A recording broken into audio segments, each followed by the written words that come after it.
I found the flash drive on our front porch, tucked inside a plain white envelope with no return address.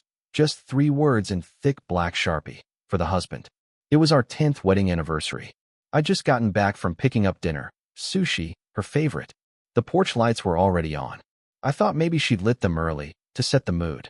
But the second I saw that envelope, everything slowed down. My hand stopped working right. I dropped the food bag on the welcome mat. I just stared at it. See, I don't spook easily. I'm the guy people call when their car dies at midnight or when their basement floods. I work in IT security, the kind where you don't blink when someone says they've been hacked, you just fix it. But standing there, holding that flash drive like it might bite, I felt something in my gut twist. Because something about it wasn't just weird. It was personal. I wish I could tell you I didn't open it. That I had the sense to walk away, take a breath, ask questions. But I didn't. I went straight to my office, shut the door behind me, and plugged that thing in like I was lighting a fuse. There were 3 files. All video. All labeled with timestamps. The first started with a hotel hallway. Low-resolution security cam footage. You could barely make out faces. But the woman walking into room 428? I knew her walk. Knew the way her hair swung when she was trying not to look rushed. It was my wife, Sarah. We'd been together 13 years. Married 10. She was the kind of woman who read cookbooks like novels and could make friends with strangers in elevators. People adored her. I adored her. Even after everything we'd been through, the miscarriages, the move, her father's cancer, we'd stayed close. Or at least, I thought we had. The second video removed all doubt. Different angle. Inside the room now. Hidden camera. Hotel lamp lighting the corner of the bed. And her, Sarah, sitting cross-legged in a dress I'd seen before. Smiling. Pouring 2 glasses of wine. A man walked into frame. I didn't recognize him. Tall. Late 30s. The kind of handsome that looks like it knows it. She stood up and kissed him. Not a peck. Not friendly. Familiar. And then she said something that made my blood go cold, even though I couldn't hear the words. She laughed, threw her head back like he'd just said something charming, then leaned in, whispered something into his ear, and started unbuttoning his shirt. I stopped the video. Couldn't breathe. It wasn't just the betrayal. It was the ease of it. The way she looked in that moment. Relaxed. Like she was exactly where she wanted to be. I opened the third file. It was a direct address. A recording. Him. The man, looking straight into the camera. He said my name. He knew my name. Jason, I know you probably hate me right now. And that's fair. But I'm not doing this to be cruel. I'm doing this because you deserve to know the truth. Sarah and I, we've been involved for over a year. She told me she was leaving you. She said you were just roommates at this point. I paused the video. Roommates. That word rang in my ears like a bell. Because just a week ago, Sarah had joked that we were getting boring. Said we should take a trip. Rekindle. She even showed me a photo of a cabin up north. No Wi-Fi, she'd said. Just us. Just us. I hit play again. I told her to come clean. I told her it wasn't right. But she said you'd never let her go. That you were comfortable. That you'd never suspect. He shook his head. But I can't be the guy who keeps lying for her. Not when you're living in the dark. So I'm giving you the truth. Do with it what you want. Then he leaned in. Happy anniversary. The screen went black. I didn't move. Didn't cry. Didn't shout. I just sat there, alone in my office, surrounded by photos of us at Disneyland, of our dog in a Halloween costume, of Sarah smiling with her arm around me like we were a team. And in that moment, I realized something. She didn't leave me. She replaced me. I sat there, frozen, long after the screen went black. My hand still on the mouse, like letting go of it might make the whole thing more real. The sushi was still out on the porch. Forgotten. Probably warm now. Our anniversary dinner, the one she'd said she was so excited for this morning, was ruined before it even began. But here's the part I'm not proud of. I didn't confront her right away. I cleaned up, brought in the food, put the champagne in the fridge, washed my hands, like I was still playing the role of the dutiful husband. Like I could delay the explosion by just a few more minutes of normalcy. She walked in 10 minutes later. Hair curled. Earrings I bought her for our 8th. A little black dress I hadn't seen in months. She smiled. Said, smells amazing. You got the dragon rolls, right? I nodded. And I watched her, really watched her, as she kissed my cheek and poured herself a drink. It was like studying a painting you'd seen 1,000 times and suddenly realizing it was forged. How many nights had she come home looking like that? How many times had I looked the other way, thinking distance was just stress, or fatigue, or age? She asked how my day was. I said it was enlightening. She laughed, tossed her hair. That sounds ominous. I almost showed her the flash drive right then. Almost slammed it on the table between us and demanded answers. But I didn't. Instead, I sat down across from her and watched her eat the first piece of sushi like everything was fine. And in that moment, I realized I needed to know why. Not just what she'd done, but how she had looked me in the eye, slept next to me, planned vacations with me, all while living another life. I had questions, and I wanted her answers on record.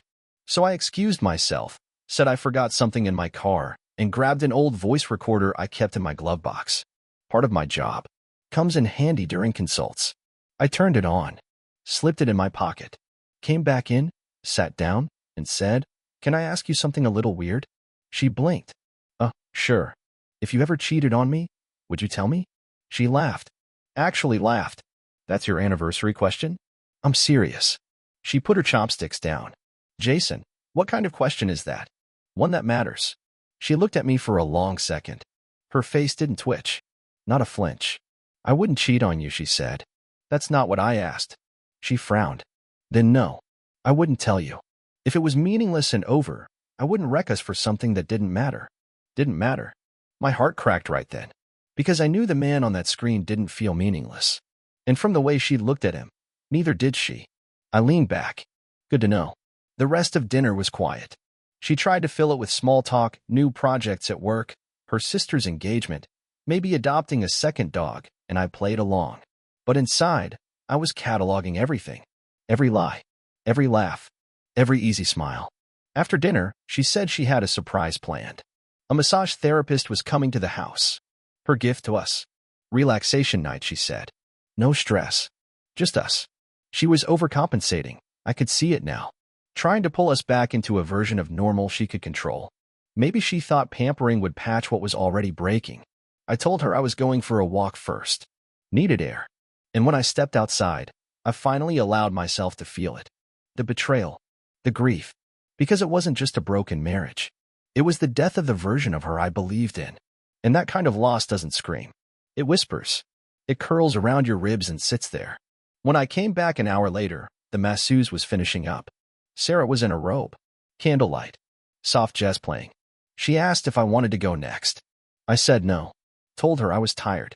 And I walked past the bed we once made love in and curled up on the couch like a guest in my own life. She didn't follow. Didn't ask. Maybe she thought I was just stressed. Maybe she thought she'd dodged the bullet. But I was done dodging. I was planning. The next morning, before the sun came up, I started digging. I was going to find out who the man on that screen really was. Because something about it didn't feel random. It felt like a message.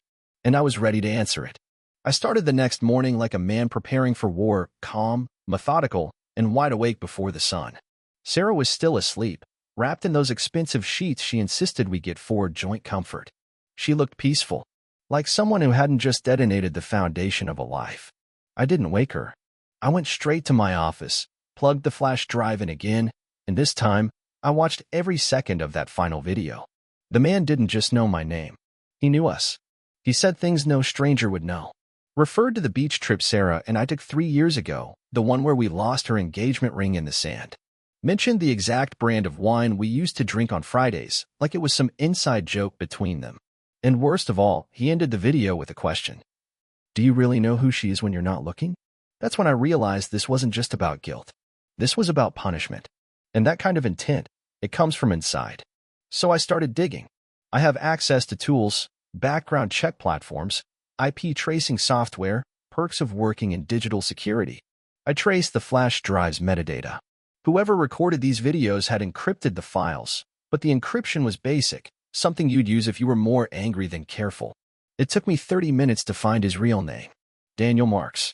Age, 41. Divorced. 2 kids. Last known address, 30 miles outside the city. And then I saw something that made my blood run colder than any video had. Occupation, personal trainer. Specifically, at a boutique gym Sarah had joined last year. The one she said helped her finally feel like herself again. She'd never mentioned to Daniel. But when I checked her Instagram, buried under the group photos, I found him. Always in the back. Always half-turned. always watching. I remembered a quote she'd mentioned once. People don't cheat for better. They cheat for different. And Daniel? He wasn't better. But he was new. I wrote his name down. Address. Everything. Then I sat at the kitchen table until Sarah woke up. She shuffled in around 8 o'clock, wearing my hoodie, the one I'd worn on our first date. Said she had a long day ahead, asked if I wanted coffee. I told her I'd already made some. She smiled, kissed my cheek, sipped her slowly. And I said, "Do you know someone named Daniel Marks?" She froze, just a split second. Not long. But I know her tells. Always have. She said, "Who?" Not, no, not, never heard of him. Just who? So I said it again, slower. Daniel Marks. Your personal trainer. The one who left a flash drive on our porch. Her cup clinked against the counter. She didn't look at me. I don't know what you're talking about. I stood up, got the drive, set it on the table between us like a knife. Then maybe you should watch this. She didn't touch it, just stared at it like it might explode. And then she said the one thing I didn't expect. He wasn't supposed to do that. That's when I knew. It wasn't a mistake. It wasn't a one-time slip. It was a relationship, and one that had fallen apart badly enough that Daniel wanted to burn her life down from the outside. 6 months since the first time we were physical, she said. But it started before that. Just coffee after sessions. Harmless texting. Then conversations that felt too easy. And one night in a parking lot after a late class, I told him I felt more seen than I had in years. I didn't yell, didn't scream. I just listened. Because at this point, I wasn't looking for drama. I was looking for clarity. He said he loved me, she admitted. But when I didn't leave you, he got angry. He said I was using him. I nodded. Slowly. So he left me a gift, I said, pointing to the flash drive. He called me a coward, she whispered. Said I wanted the safety of you and the thrill of him, but didn't have the spine to choose. And that was it, wasn't it? I had built a life around someone who wanted both. The home and the escape. The loyalty and the lie. And Daniel, for all his flaws, had finally forced her to look in the mirror. But he didn't just hurt her. He targeted me. And now, I had a decision to make. End it quietly? Burn it publicly? Or go find Daniel and tell him in person that he may have cracked the dam, but I would decide when the flood came. And let me tell you something, friend. I don't like being made a fool, especially not by someone who thinks love is a game of leverage. That afternoon, once I had everything I needed, his name, his address, the proof, I didn't tell Sarah where I was going. Just said I needed air. She didn't follow. Didn't ask. Maybe she was afraid of what I'd do. Maybe she thought I was going to scream at her again. Or maybe she was just too tired of keeping up the act. I drove with the windows down. Not for the breeze, it was cold as hell out, but because I couldn't stand the smell of her perfume in the car anymore. That citrus vanilla scent that used to make me smile when I found it on my coat collar? Now it made my stomach tighten. Daniel lived in a neighborhood that looked like it hadn't changed since the 90s. Vinyl siding, cracked sidewalks, basketball hoops with crooked rims.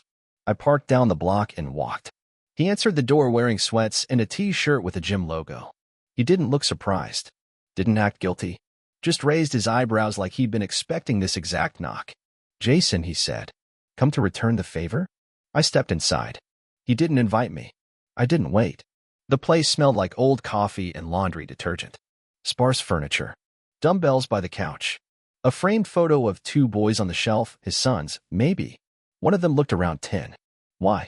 I asked. No small talk. No build-up. Why do that? Why drop a flash drive on my porch like some sick treasure hunt? He shrugged. Because you deserve to know. And because she never would have told you. You could have told me without the video. He scoffed. And you would have believed me?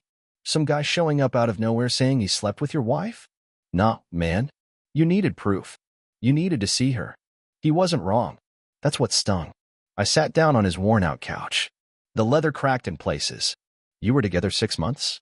I asked. He nodded. Give or take. First time she stayed over, she said you were in Arizona for a conference.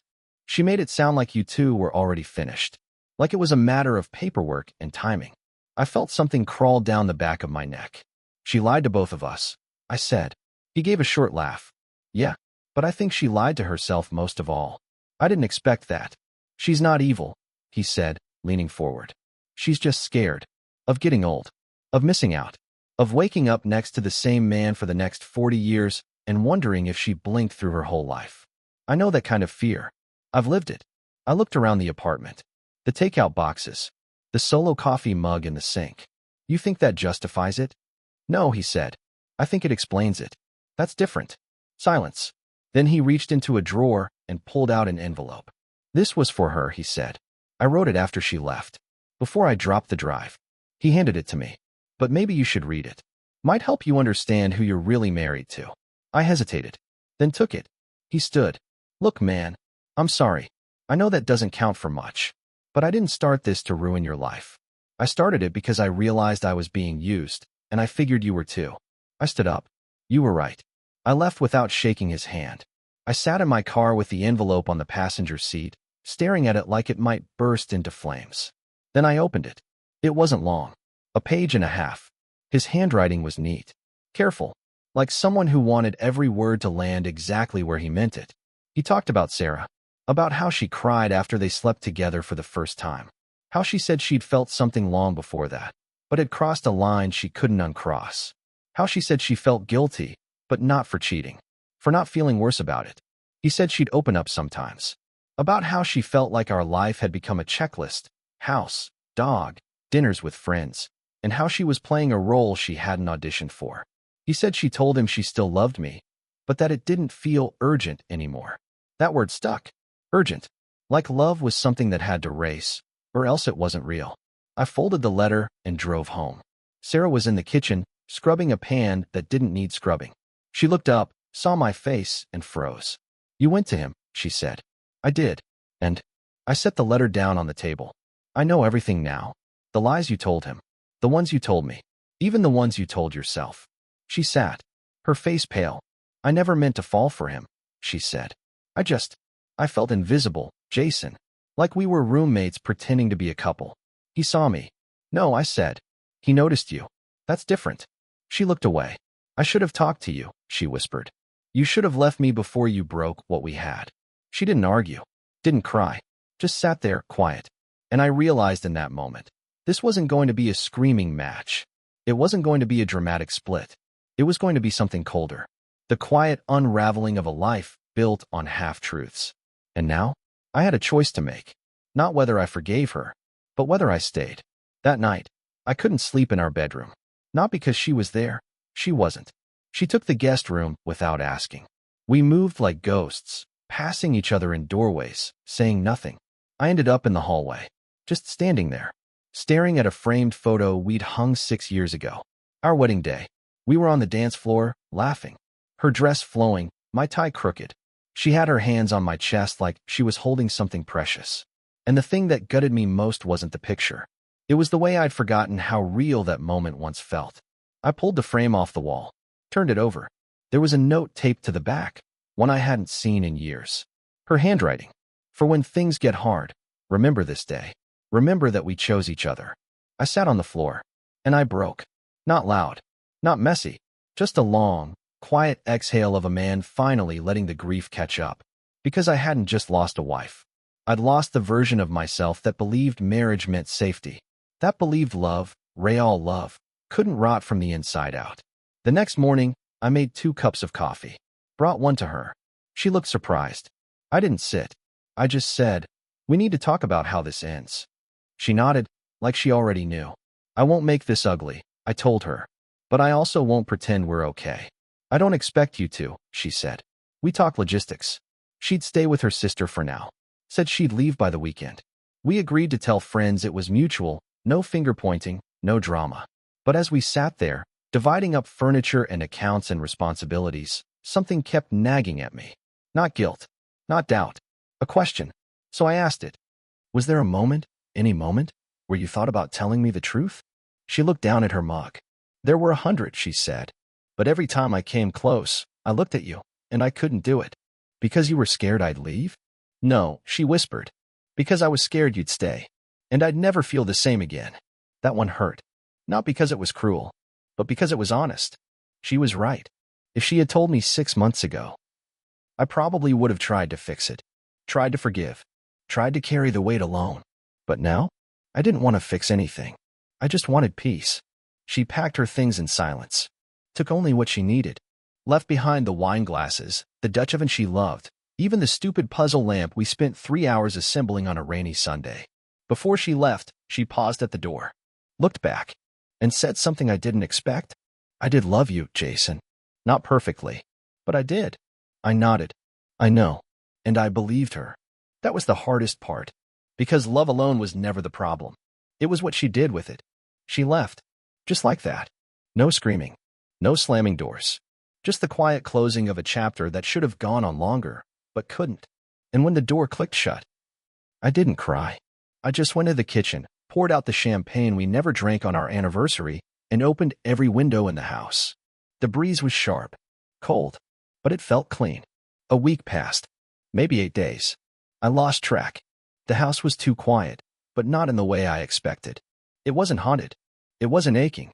It was suspended, like the dust hadn't settled yet, and the light through the curtains still didn't know who lived here. I moved slowly. Laundry, dishes, rearranged the living room just to make it mine again. I took down the wedding photo, replaced it with a print of a mountain trail I'd never hiked but wanted to. I was halfway through stacking books back on the shelf when I found it. A plain white envelope. No name. Just tucked behind a copy of East of Eden, which she'd never actually read but kept for the aesthetic. Inside was a letter. Not typed. Not perfect. Just her handwriting slightly crooked, like she'd been in a hurry or couldn't steady her hand. "Jason, if you're reading this, it means I left. Or maybe you asked me to go. Either way, you've seen it all now. And I won't defend what I did. But I need you to know something. Daniel wasn't the first." I sat down. "Read it again. He wasn't the first man I felt something for while being with you. But he was the first I didn't push away. That's not an excuse. It's just the truth. I've spent years trying to be the woman I thought you deserved. The steady one. The grateful one. The woman who matched your goodness with her own. But I was never steady. I was always afraid. Of missing out. Of becoming invisible. Of choosing too early and never knowing what else might have been. And here's the worst part. I never told you that. Because I wanted your steadiness. I wanted your quiet love, your routines, your loyalty. But I also wanted something wild I couldn't name. So I tried to have both. And that's where I lost you. Not when Daniel kissed me. Not when I walked into that hotel. But when I started keeping secrets and telling myself they were kindness. My hands shook. Not with rage. With recognition. Because for the first time, it all made sense. She hadn't betrayed me for someone better. She betrayed herself first, and I was collateral. "I'm sorry I broke what we built. But I'm more sorry I didn't tell you sooner that I was breaking inside it. You didn't fail me, Jason. You were the safest place I ever knew. And I wasn't brave enough to live there. Sarah." I folded the letter slowly. Set it back behind the book. Not out of shame. Not to hide it. But because it didn't need to be a monument. It just needed to be part of the history, like a scar you stop picking at. That night, I made dinner for one. Sat at the table in the seat she never used. Just to feel the room differently. And I realized something that surprised me. I wasn't angry anymore. I was free. Because truth, even when it burns, clears the ground. And what's left behind? That's where something honest can grow. So no, this isn't a love story. It's a letting go story. And if there's one thing I'd tell the man I was before the flash drive, it's this. Sometimes, the betrayal isn't the worst part. It's the slow erosion. The polite distance. The version of you that stays quiet for too long. Don't stay quiet. Don't wait for a stranger on your doorstep to tell you what's already slipping through your hands. Ask the questions. Open the envelope. And when the truth finally arrives, however late, however brutal, meet it at the door with your name on the mailbox. Because that's when your real life begins. Right there. On the other side of the lie.